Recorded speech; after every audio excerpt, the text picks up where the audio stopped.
By hook or by needles we'll craft away, stitch by stitch we'll brighten the day, knitting and crocheting just for fun.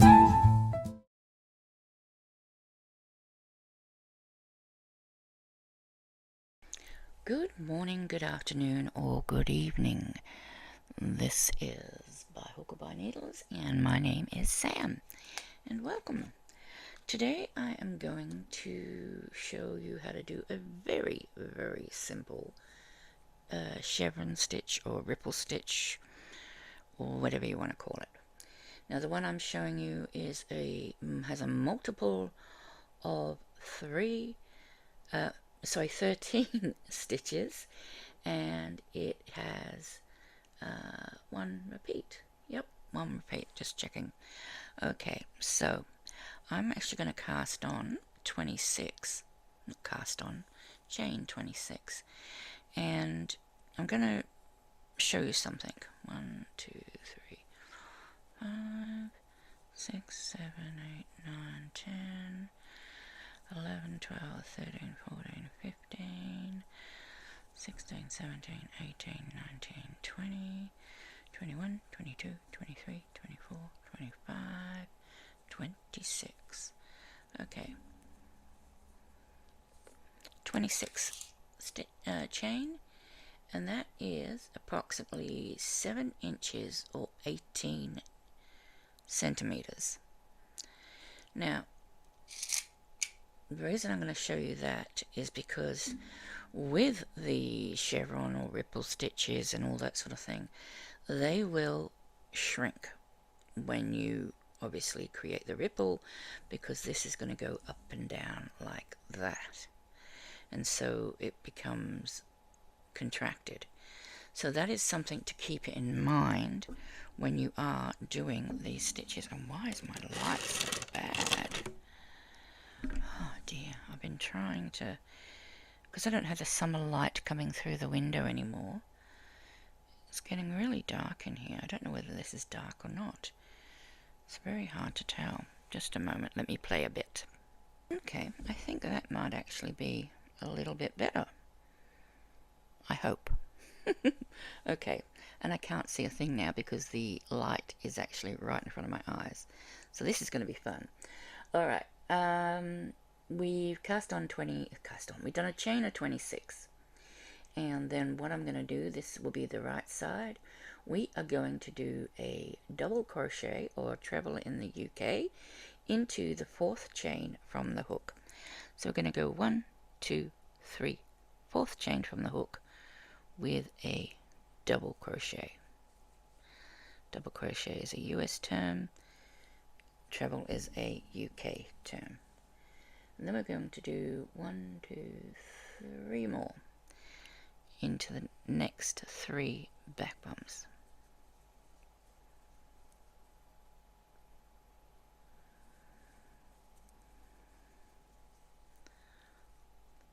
And this counts as a stitch, so that's 3, 4, 5. There's going to be 5 double crochet in all. Then in the next stitch, we're going to create a mountain by putting 3 double crochet into the same back bump. Now when you do this, a few things are going to happen. It's possibly going to shrink the next back bump, so be wary of that. Don't skip a chain, because it will shrink the more stitches you put into the chain before it. And then we're going to do 5 double crochet in one in each of the next 5 back bumps. 1, 2,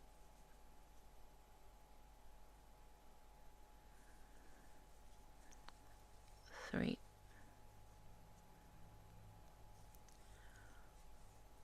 4, and 5. Whoops. 5. already, you can see. So think of this as 1, 2, 3, 4, 5 steps up to the top of the mountain, and then 1, 2, 3, 4, 5 steps down into the valley. And we are going to skip 2 chain, 1, 2, and into the third we're going to go up, start going up again. 1,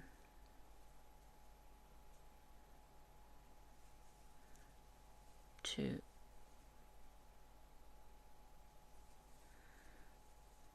3,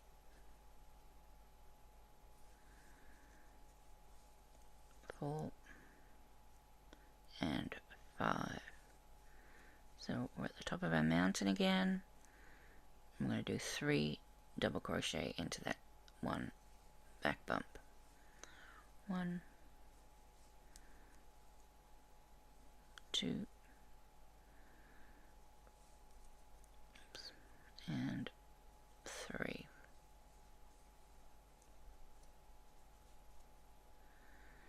And 1, 2, 3, 4, 5. 5 down again.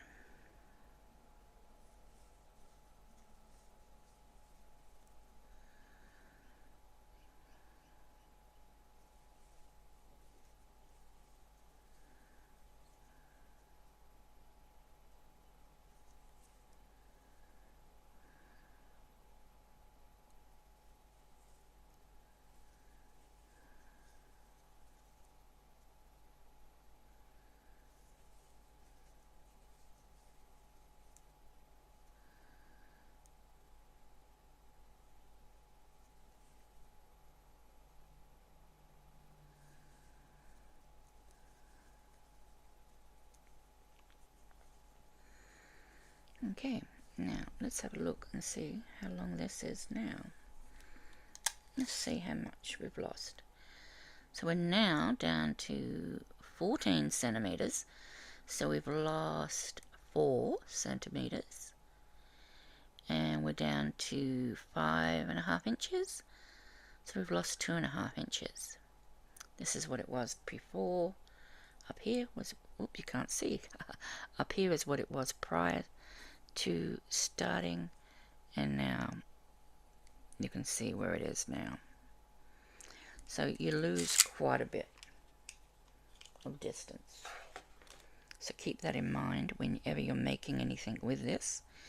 You will need to do the dreaded S word. You're going to need to do a swatch. I know. It's terrible, but there you go.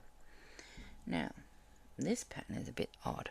I'm not going to do it the way that this pattern says, because it's silly. But there you go. That's my opinion. 1, 2, 3, turn. Now, in order to keep the edges straight, this wanted me to slip stitch into that stitch and then do my chain of 3. I am going to do what most chevrons do, and that is take off a loop, go into the next with an incomplete double crochet, and do 2 double crochet together, and that's going to keep that straight. And then we're going to go 1, 2, 3, 4 more double crochet, and this counts as a 5th double crochet because it's 2 together.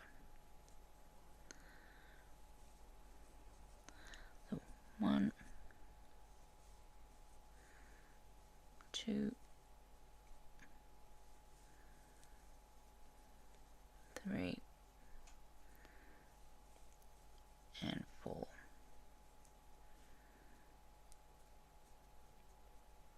And we can still get the straight edge. We don't have to slip stitch into the next stitch, which is going to give you a bit of a jagged edge, in my opinion. So that's why I'm doing it this way and not the way that this one particular pattern or stitch dictionary tells me to. Into the next stitch, I'm going to do 3 double crochet because we're at the top of our mountain.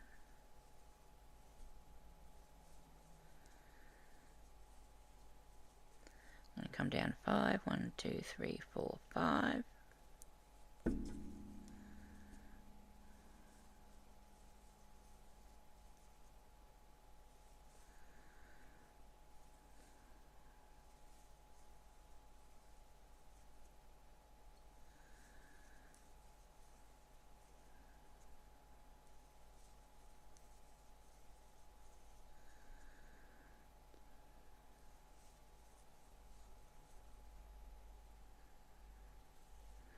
And then we're going to skip 2 stitches and go over to this stitch and do a double crochet.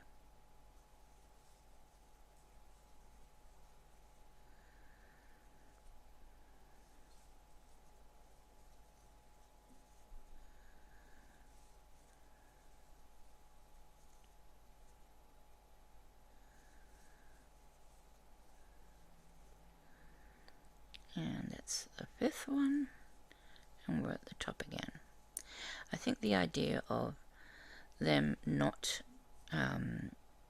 doing 2 double crochet together there and at the end is to eliminate any any decreases, but you know, I don't really see the point of that. But anyway, into the next stitch, which will be the middle stitch of the 3 that you previously put into the last mountain. So we're going to do 3 there again. 1, 2, and 3. Once again, we're going to have 1, 2, 3, 4, 5, 6 stitches when we only need 5. So this stitch and the top of the chain are going to be 2 double crochet together. So let's just come down by 5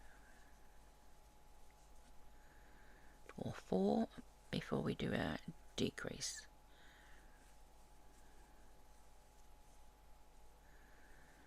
And then 2 double crochet together. So 1, 2, and then just pull them all together. And then 1, 2, not 3, because remember, this stitch, oops, and the next stitch are going to be 2 together. Now if you ever get lost and wonder where that hook has to go, come back to your point, and that's the centerpiece, that's the one you're going to increase in, and go 1, 2, 3, 4, 5. So that's where your 5th stitch is going to be. So you've got your starting chain, you've got 2 chain, which is like half of your double crochet, and then you're going to come over here into that stitch, pull up. Now you've got 2 half double crochets, not 2 half double crochets, you've got 2 double crochets by half. I don't know. We're going to put them together as one. So that's first, second, third, fourth, 5th. And that's how I always make sure that I start in the right stitch, especially when doing a chevron or something like that, because I do get a little lost sometimes. So that's 1 stitch, 2, 3, 4,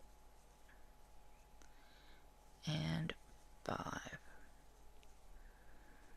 So the next one we're going to do 3, 1, 2, and 3, and then we're going to come down 5. 1, 2, 3, 4, and 5. I'm going to skip those 2.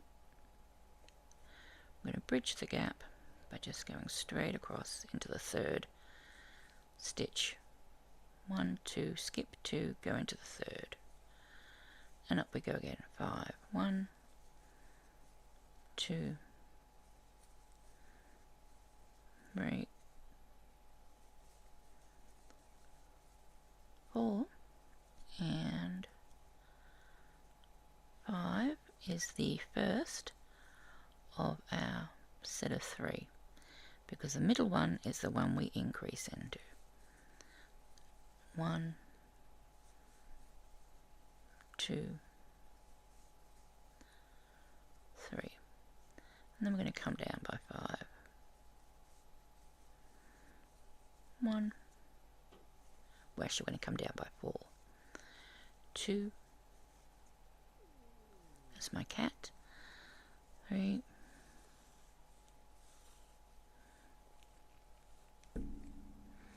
and 4, and we know the next stitch, the 5th stitch, is going to be made over 2 stitches.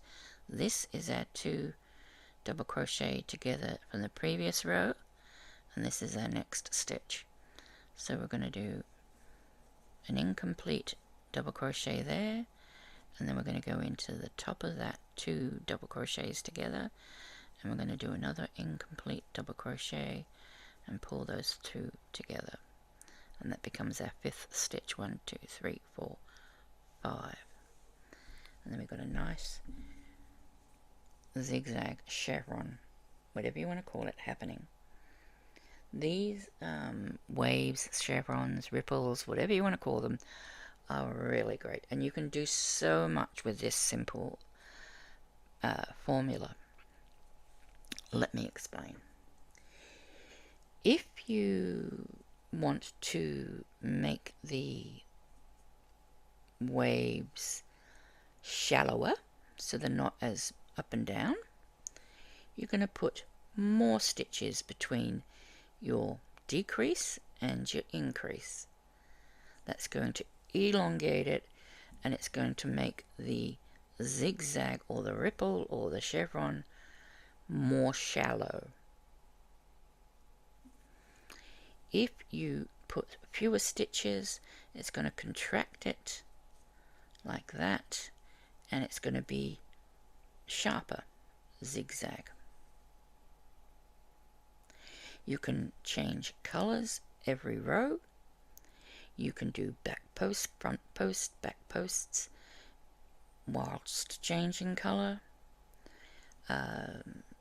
You can do so many things just with this simple layout to get different sort of styles. You can go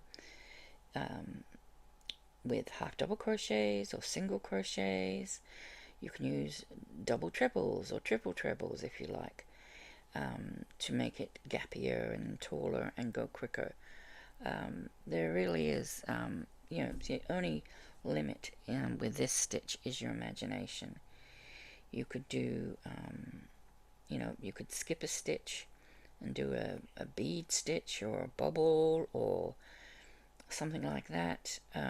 Be very careful when you're adding something like that you do your chains, and then you work into chains on the way back, that you keep the same stitch count in between your middle stitch of your increase and the space where your decrease is, because you always want to keep that as 5 in between those 3. You always want to keep the same stitch count, otherwise you're going to have an uneven chevron, which is a thing. Some people do chevrons where they'll have one steep hill, and then they'll have a really long one, and then they might have a medium one, and they sort of vary it like that, so it looks all uneven, but it's really quite attractive, and the base of it stays along the same sort of line. It's just different peaks and valleys, and that can look quite good as well. So, as I say, the sky is the limit with this style. You can really do as little or as much as you want with just something really simple like this. I'm going to call it a 5 stitch chevron, because there's 5 stitches between the increased cluster and the decreased space. And don't forget to keep the sides straight. You just need to do 2 double crochet together each time you get to the you start it, and each time you end it, and that will keep the sides straight for you, whilst all the rest of it is very, very wavy. I haven't done a lot of chevron. I don't know why. I think it's just, I think I would just find that it too repetitive for me. I like things with a little bit of variation, so I would definitely be one of those people that would perhaps do single crochets, double crochets, trebles, and then maybe throw in a cluster in there, here and there, and that sort of thing, just to sort of break it up so that every row is not exactly the same. I'd do 1 row back posts, 1 row, front posts, maybe 1 row camel stitch, all that sort of thing. There's just, like I say, so much you could do to vary it, to just add interest to it for you yourself while you're making it, and also for the end project. But yeah, that's it. It really is very, very simple. I am going to leave it just there. I don't think you need me to go over it again. If you do need to see it again, just sort of rewind to where I started the 2nd row perhaps, and just sort of repeat the last 2 rows. But it is literally a 1 row repeat, so you could just repeat the last row and work out just as fine as well. Okay, so that's the stitch for this week. I hope you enjoyed it. If you did, please don't forget to give me a thumbie, and make sure you're subscribed still and that your notifications are on. Thank you for watching, and I look forward to seeing you next time. Bye for now. Hi, my name is Maggie, and my mummy says you need to hit that like and subscribe button because of this YouTubey something or others, something something important. Anyway, thank you. Bye.